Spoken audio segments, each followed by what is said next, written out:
Le Portail, par Champigny-sur-Veude, Indre-et-Loire, 13 septembre 1917. Chère mademoiselle, ne sachant pas si vous êtes encore à Perros-Guirec, je vous adresse cette lettre à Saint-Germain, pensant qu'on la fera suivre s'il y a lieu.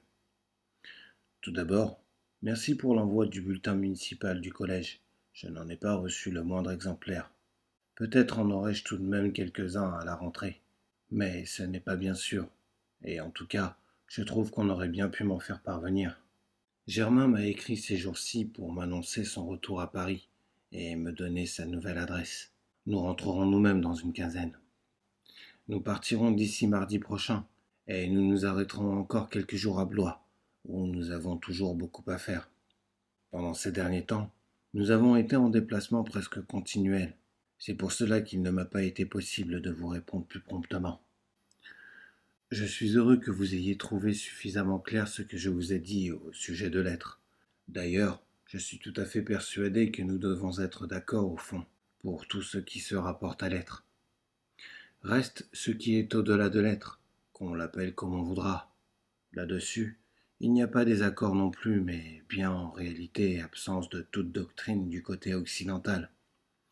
Germain est comme vous, toujours gêné par le terme non-être, et il m'objectait dernièrement contre la nécessité de l'emploi de la forme négative, que les mots perfection, tout, possibilité universelle, n'ont rien de négatif, et sont cependant applicables au-delà de l'être. Je lui ai répondu en lui faisant remarquer que, en tout cas, la forme négative n'en reste pas moins nécessaire quand on veut désigner ce qui est au-delà de l'être, à l'exclusion de l'être, ce qui est précisément le sens du non-être. Je crois d'ailleurs m'apercevoir que vous admettez la forme négative plus volontiers que ne le fait Germain. Ce qui vous déplaît plutôt, c'est sans doute l'emploi du verbe être, en ce qui concerne le non-être.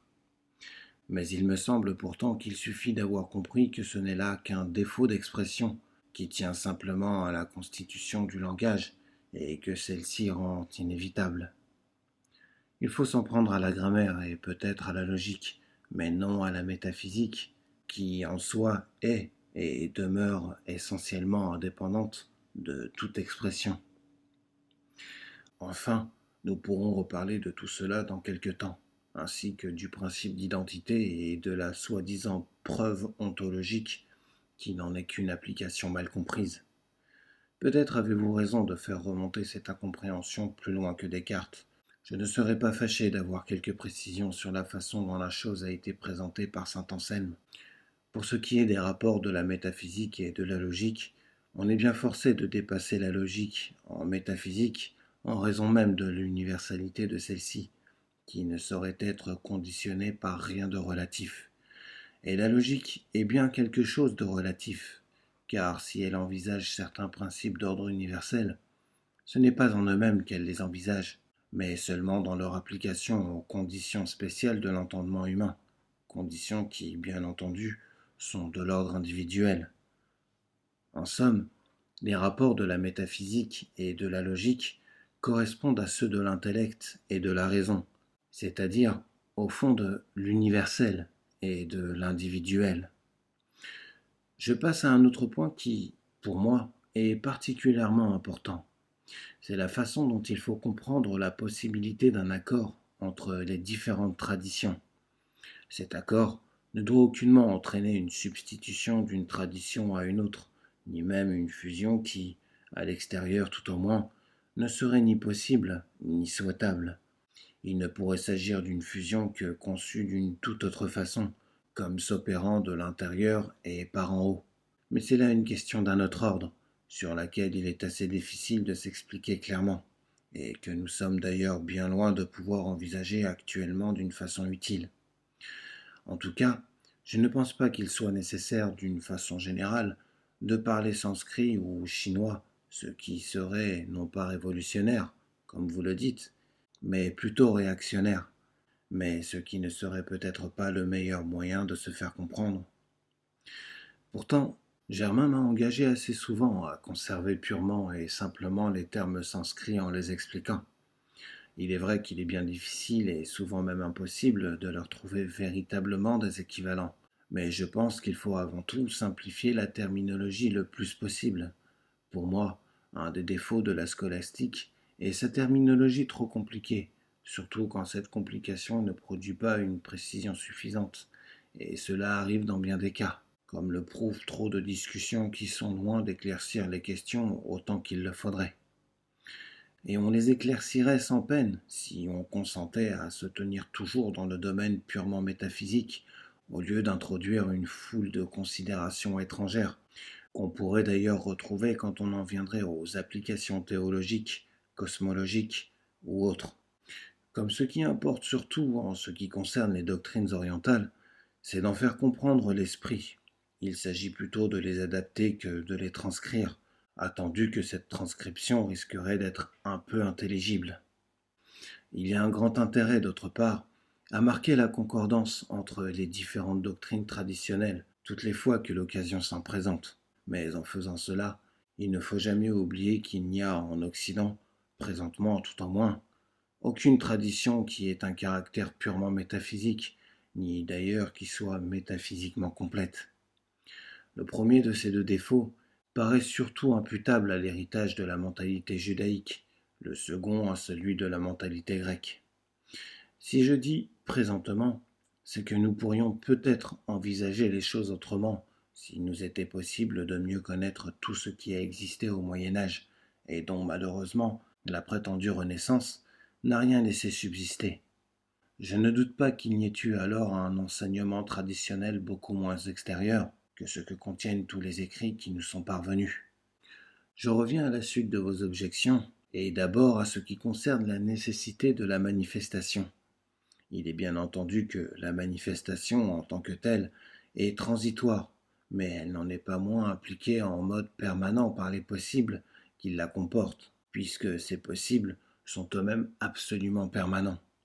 Et il faut bien que tout se trouve en principe dans une telle permanence, y compris la manifestation elle-même, qui, sans cela, serait purement illusoire. La seule difficulté est, lorsqu'on envisage une chose en mode transitoire, de savoir comment il faut faire la transposition pour envisager la même chose en mode permanent, car alors tout ce qui constitue la manifestation appartient à l'ordre du non manifesté. Je ne sais si je me fais bien comprendre, car cela est beaucoup plus difficile à expliquer qu'à concevoir, comme du reste tout ce qui concerne les rapports du temps, ou plus généralement de la durée et de l'éternité. Je crois que cette question pourrait vous intéresser spécialement en ce qui concerne son application à la résurrection des corps. Dans ce cas particulier aussi, le corps qui est transitoire, dans le domaine de la manifestation, acquiert la permanence sous un autre mode, avec toutes les attributions qu'elle implique, en quelque sorte, par surcroît. Quant au rapport du manifesté et du non manifesté, question qui se rattache immédiatement à la précédente, l'interprétation que vous a donnée Germain est plus qu'inexacte. J'ai fait la rectification en lui écrivant. Le non manifesté comprend d'une part ce qu'on peut appeler le non manifestable, ou les possibilités de non-manifestation, et d'autre part le manifestable, c'est-à-dire les possibilités de manifestation en tant qu'elles ne se manifestent pas. Il est évident que si le non manifesté est en principe du manifesté, ce n'est pas en tant qu'il comprend le non manifestable, mais en tant qu'il comprend le manifestable. Ce dont il faut bien se rendre compte aussi, c'est que le manifesté ne comporte aucune possibilité autre que celles qui sont comprises dans le non manifesté, ou plutôt que certaines de celles-ci, car il est constitué simplement par les possibilités de manifestation en tant qu'elles se manifestent, tandis que ces mêmes possibilités, en tant qu'elles ne se manifestent pas, appartiennent évidemment au non manifesté. Je ne crois pas qu'il puisse y avoir là la moindre difficulté. Pour la question du vide, je ne l'ai traité dans ce que vous avez lu qu'incidemment, et d'une façon très incomplète. Je vous demanderai donc la permission d'ajourner les explications à cet égard.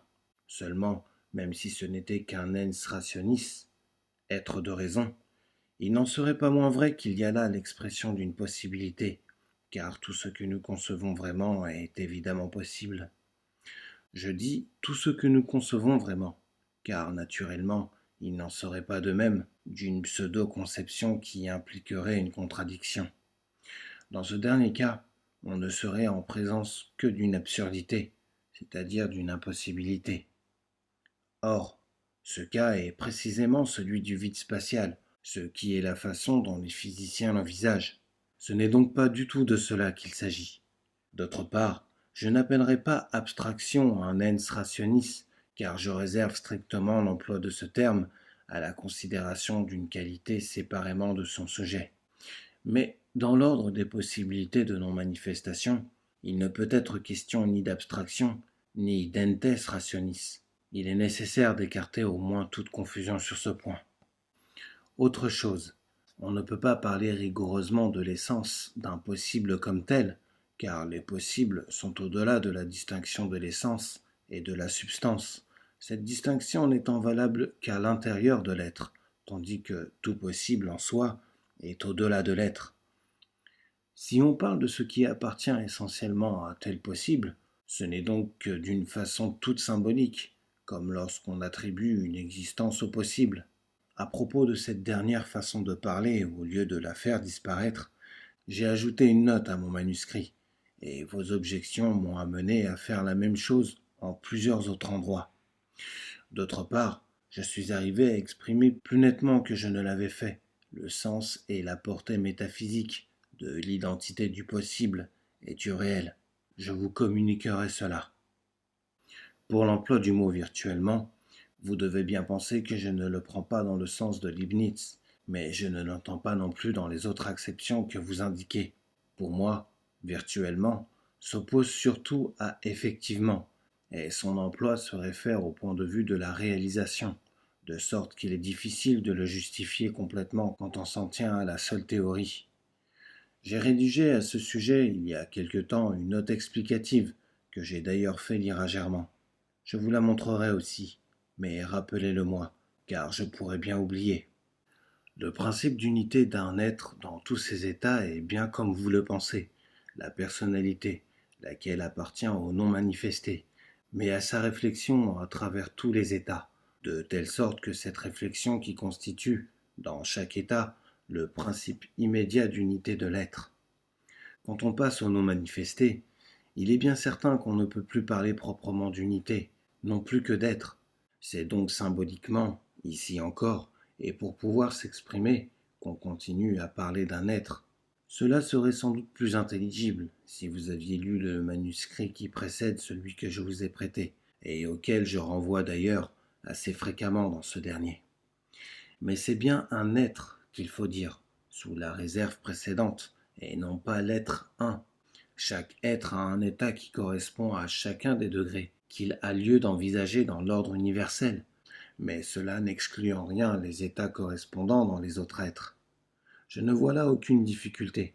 D'ailleurs, par où tous les êtres pourraient-ils être un, sinon précisément par là où il ne peut plus être question d'unité, mais seulement de non-distinction, ce qui n'est pas la même chose. De même, quand il s'agit de l'infini ou de la possibilité universelle, ce n'est pas d'unité qu'il faut dire rigoureusement, mais bien non-dualité. Vous vous souvenez peut-être que je m'étais servi de ce mot dans ma conférence sur la métaphysique. Pour revenir aux états multiples, vous dites qu'une individualité intégrale comporte une indéfinité de modalités, ce qui est exact, et d'états, ce qui ne l'est plus. En réalité, cette individualité intégrale, dans toute son extension, ne constitue qu'un seul état dans l'être total. Le rapprochement que vous faites au sujet de la vision béatifique me paraît très intéressant. Si vous le voulez bien, nous en reparlerons. Quant à l'identification par la connaissance, elle a une portée qu'Aristote lui-même ne paraît avoir soupçonnée et qu'on ne peut saisir parfaitement qu'en passant du point de vue de la théorie à celui de la réalisation. C'est surtout ce dernier qui d'ailleurs doit influencer nécessairement sur la théorie elle-même, dont je ne trouve l'équivalent à aucun degré dans les doctrines occidentales. Et pourtant, c'est là finalement la seule chose qui importe, bien que la théorie en soit assurément la préparation indispensable. Vous avez raison de dire que le zéro est principe de l'unité dans le même sens que le non-être est principe de l'être, et même, c'est au fond la même chose. D'autre part, Si l'unité est principe de la multiplicité, c'est dans le même sens que l'être est principe des choses manifestées. Maintenant, ce ne sont pas là deux sens absolument différents pour le mot principe. C'est plutôt un même sens pris à deux degrés différents, avec la transposition convenable.